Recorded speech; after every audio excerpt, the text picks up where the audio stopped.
ہمارے ویڈیو دیکھنے کے لیے آصف آفیشیل AM کو سبسکرائب کریں اور پسند آئے تو لائک اور شیئر کریں۔ شکریہ۔ آج ہم گانوں کے ان اشعار پر بات کریں گے جس کے سننے سے آدمی کافر ہو جاتا، یعنی ہم گانا سنتے لیکن ایسے گانے جس کے سننے سے ایمان ضائع ہو جاتا، جس کے سننے سے مسلمان کا ایمان ختم ہو جاتا، وہ اشعار کیا ہے جن کے سننے سے آدمی کافر ہو جاتا، جن کے سننے سے آدمی کا ایمان ختم ہو جاتا۔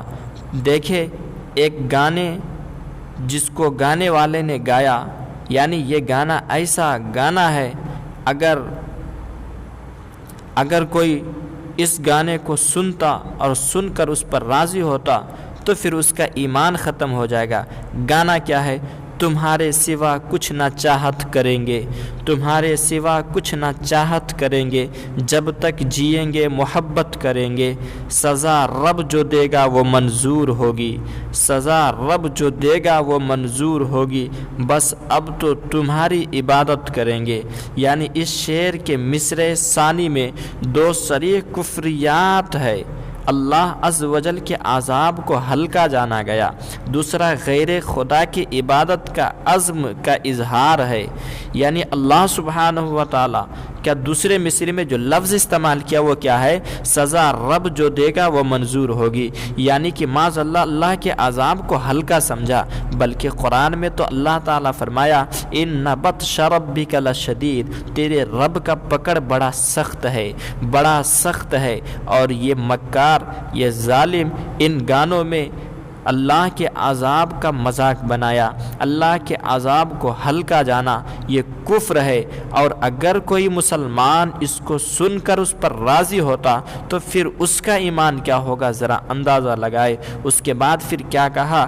بس اب تو تمہاری عبادت کریں گے، بلکہ انہوں نے اپنے محبوب کے محبت میں یا پھر اپنے محبوب کی عبادت کرنے کا عزم کا اظہار کیا، جو کہ صریح کفر ہے۔ پھر آگے دیکھیں، یا رب تو نے یہ دل توڑا کس موسم میں؟ اس مصرع میں اللہ تعالیٰ پر اعتراض کا پہلو نمایاں ہے، اس لیے کفر ہے۔ اگر اعتراض ہی مقصود تھا تو قائل کافر اور مرتد ہو گیا۔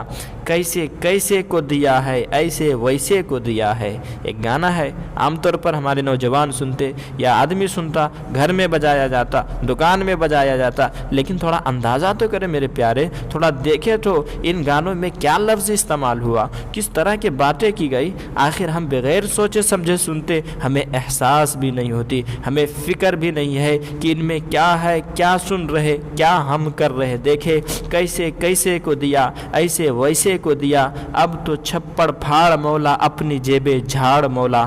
یعنی اس مصرع کے پہلے مصرع میں اعتراض کا پہلو نمایاں ہے، جو کہ کفر ہے، اور اگر اعتراض ہی مقصود تھا تو قائل کافر ہے۔ یوں ہی مصرع ثانی میں چھپر پھاڑنا اور جیبیں جھاڑنا اگرچہ محاورتاً بولا جاتا ہے، لیکن خدائے رحمان کی مبارک شان میں سخت ممنوع ہے۔ اگر اللہ تعالیٰ کو اجسام کی طرح جسم والا ماننا اور اسے جیب والا لباس پہننے والا اعتقاد کیا تو صریح کفر ہے۔ رب کائنات جسم و جسمانیت سے پاک ہے۔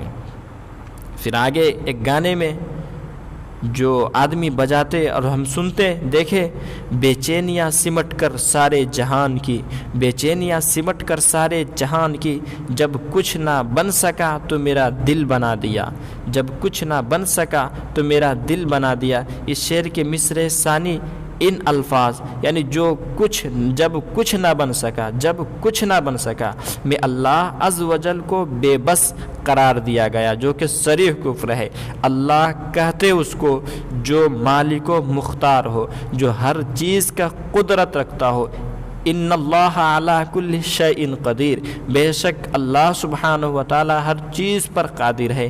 اب اس گانے میں تصور یہ کیا گیا، اس گانے میں کہا یہ گیا کہ جب کچھ نہ بن سکا، یعنی عاجز بے بس قرار دیا گیا۔ اللہ عجز سے، اللہ بے بسی سے، اللہ کمی سے پاک ہے۔ اب اگر کوئی مسلمان اس گانے کو سنتا پھر اس کا ایمان کیا ہوگا؟ پھر آپ اندازہ لگائے، ان گانوں سے اجتناب کرے۔ پھر دیکھیں آگے، دنیا بنانے والے دنیا میں آ کے دیکھ، دنیا بنانے والے دنیا میں آ کے دیکھ، صدمے سہے جو میں نے تو بھی اٹھا کے دیکھ، صدمے سہے جو میں نے تو بھی اٹھا کے دیکھ۔ یہ شعر کئی کفریات کا مجموعہ ہے، اس میں اللہ تعالیٰ پر واضح اعتراض اور ان کی توہین ہے، یعنی اللہ سبحانہ و تعالیٰ کی توہین ہوا، اللہ سبحانہ و تعالیٰ کے شان میں گستاخی کیا، اور ان اشعار کو جو گایا اس کا ایمان تو برباد ہوا ہی ہے، جو ان اشعار کو سنتا ان کا بھی ایمان برباد ہو جائے گا، وہ اگر وہ خوش ہو کر سنتا تو پھر اس کا بھی ایمان تباہ ہو جائے گا۔